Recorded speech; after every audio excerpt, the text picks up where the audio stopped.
नमस्कार, आपण पाहता हिरकणी न्यूज. हिरकणी न्यूज प्रत्येक क्षण ताज्या घडामोडी आणि महत्त्वाच्या प्रत्येक बातमीसाठी नेहमी तत्पर. मरीन ड्राईव्ह येथे समुद्रात उडी घेऊन महिलेचा आत्महत्येचा प्रयत्न.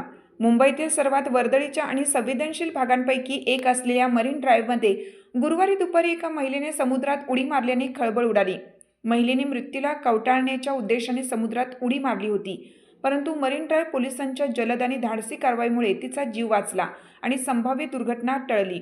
मरीन ड्राईव्ह पोलीस स्टेशनचे वरिष्ठ पोलीस निरीक्षक निलेश बागुल यांनी सांगितलं की दुपारी 2 वाजण्याच्या सुमारास मरीन ड्राईव्ह पोलीस स्टेशनच्या मोबाईल युनिट 5ला दक्षिण प्रादेशिक विभागाकडून एका महिलेने समुद्रात उडी मारली आहे, तिला तात्काळ मदतीची आवश्यकता आहे असा वायरलेस संदेश मिळाला.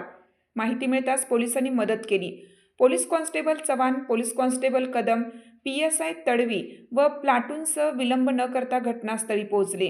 जोरदार लाटा आणि धोकादायक परिस्थिती असूनही पोलीस पथकाने धाडस दाखवले आणि महिलेला समुद्रातून सुरक्षितपणे वाचवलं आणि तिला पोलीस स्टेशनला आणलं.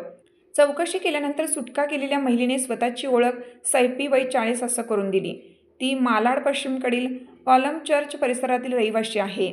समुद्रातून बाहेर काढताना महिलेच्या पायाला दुखापत झाली. खबरदारी म्हणून महिला पोलीस अधिकाऱ्यांच्या देखरेखीखाली तिला GT रुग्णालयात पाठवण्यात आलं, जिथे तिच्यावर उपचार सुरू आहेत. महिला समुद्रात का गेली याचा तपास पोलीस करत आहेत. मानसिक ताण हे कारण असण्याची शक्यता नाकारता येत नाही. तथापि पोलीस सर्व पैलूंचा गांभीर्याने तपास करत आहेत. महिलेच्या कुटुंबियाशी संपर्क साधण्याचे प्रयत्नही तीव्र करण्यात आले आहेत. या घटनेनंतर स्थानिक नागरिकांनी पोलिसांच्या तत्पर कारवाईचं कौतुक केलं आहे. हिरकणी न्यूज.